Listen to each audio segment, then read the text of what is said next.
You are watching Global Sketch, and if geopolitical shockwaves are your thing, hit that subscribe button right now, because what just happened between the United States and Saudi Arabia may be the single most consequential diplomatic rupture of 2025. The headline is blunt. Saudi Arabia has shut its air bases and its airspace to the United States military. No flights, no operations, no exceptions. And the chain of events that led to this moment tells us everything about where American power in the Middle East actually stands today. Let's establish the facts precisely, because the details matter enormously here.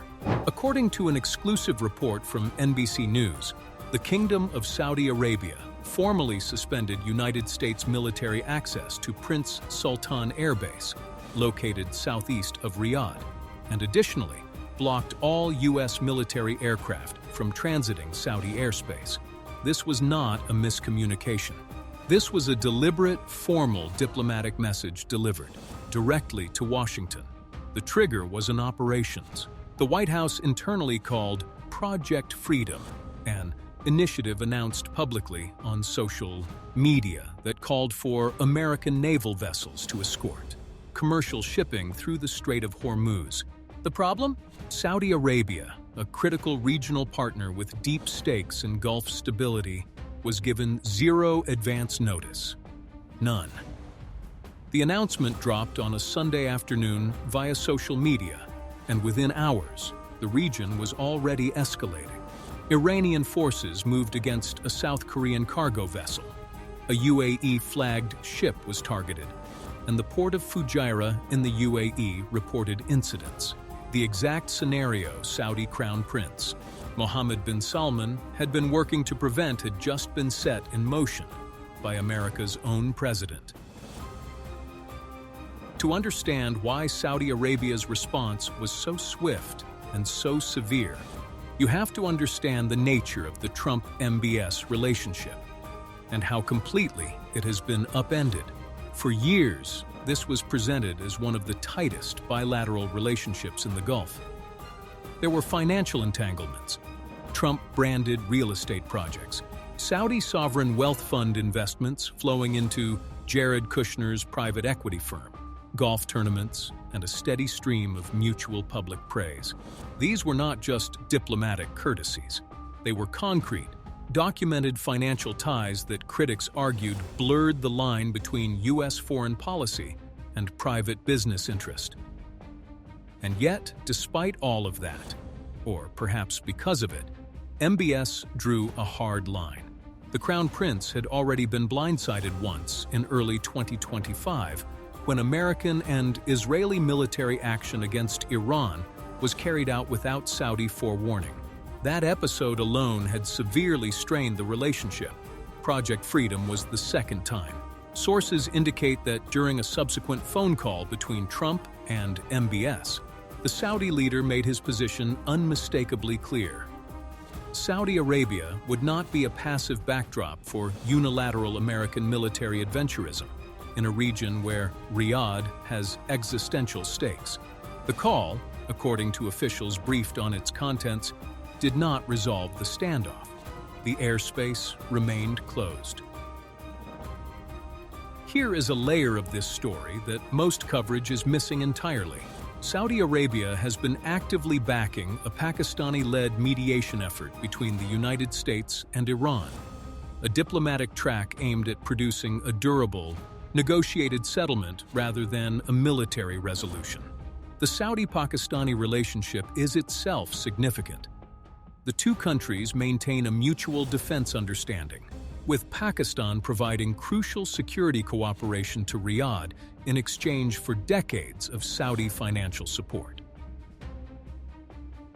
From MBS's perspective, every unilateral American military move, whether it is a naval escort operation or a social media post announcing one, directly undermines that mediation track.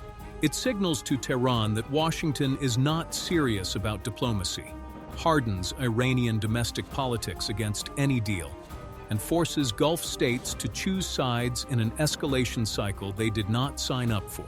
Saudi Arabia's economy, its Vision 2030 diversification program, its plans to attract hundreds of billions in foreign investment, all of it depends on regional stability. War, or even the credible threat of war, is catastrophically expensive for a country trying to reposition itself as a global investment destination. MBS did the calculation. American recklessness was no longer an acceptable cost. Within roughly 24 hours of announcing Project Freedom, the Trump administration had quietly shelved it. There was no formal press conference, no acknowledgement of the reversal. The operation simply stopped being discussed, and U.S. officials began floating language about ongoing diplomacy and productive conversations. But the NBC News reporting makes the actual sequence of events clear.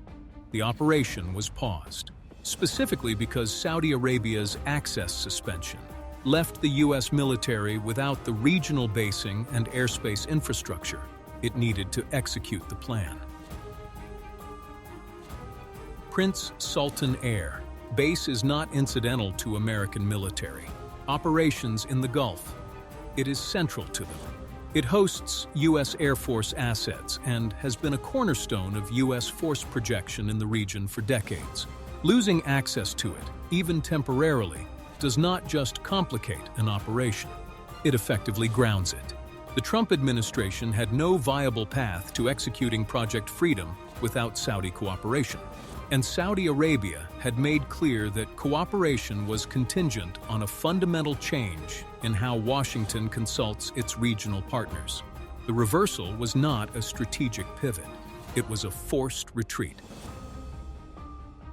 Meanwhile, Tehran was watching all of this unfold and drawing its own conclusions.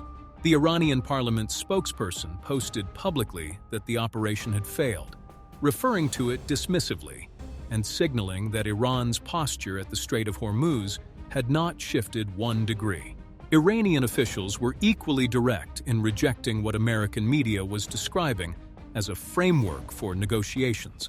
One senior Iranian political figure stated plainly that the United States would not obtain through a failed military campaign what it had been unable to secure through direct diplomacy. Iran's position remains unchanged.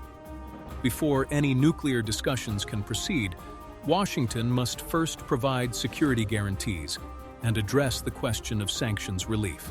The sequencing matters to Tehran, and Washington has so far refused to accept it.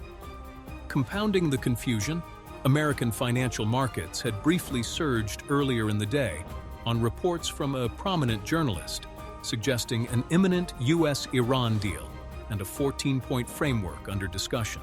Iranian officials immediately and flatly denied any such framework existed. The episode raised serious questions about the sourcing and timing of that market-moving information, questions that remain unresolved. Here is the core diplomatic deadlock, laid out as plainly as possible. The United States is reportedly demanding a 20-year moratorium on Iranian uranium enrichment, the transfer of all existing enriched material out of Iran, full dismantlement of underground nuclear facilities at Fordo, Natanz, and Isfahan, a permanent ban on underground nuclear work, and an on-demand international inspection regime with automatic penalties for any violations. To put this in historical context, these terms are materially weaker than the 2015 Joint Comprehensive Plan of Action, the Obama-era nuclear agreement that the first Trump administration withdrew from in 2018. Iran rejected the JCPOA's successor frameworks multiple times under the Biden administration. It is now being asked to accept terms that would leave it with less nuclear capability than the deal it already walked away from. Iran's public response has been consistent. The sequencing is wrong. The demands are maximalist, and no meaningful nuclear negotiation can begin until the foundational issues of sanctions and security guarantees are addressed first. The gap between the two positions is not a matter of fine-tuning. It is structural. Step back from the immediate crisis and look at the structural shift this episode represents. Saudi Arabia is the largest economy in the Arab world, the anchor of OPEC production decisions, and the host of critical U.S. military infrastructure across the Gulf. When Riyadh suspends American military access, even briefly, even as leverage, it is communicating something that goes far beyond a disagreement over one naval operation. It is signaling that the era of unconditional Gulf accommodation of American unilateralism is over. This does not mean Saudi Arabia is pivoting away from the United States entirely. It means the relationship is being renegotiated on new terms that require genuine consultation, genuine respect for Gulf interests, and a genuine commitment to diplomatic processes rather than social media announcements. The financial ties remain. The defense relationships remain.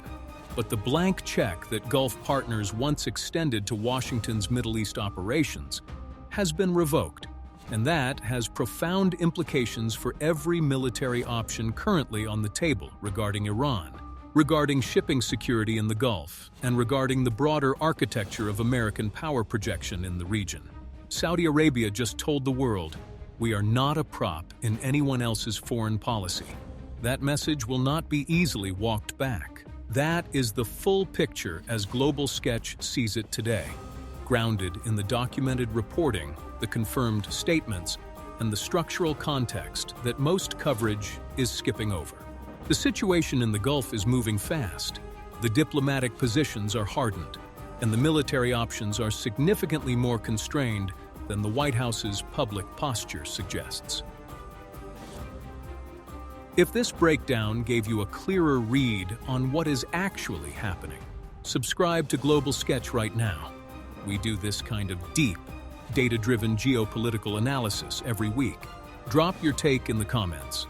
Is Saudi Arabia right to draw this line? Or does American pressure ultimately serve stability in the region? I want to hear where you stand. See you in the next one.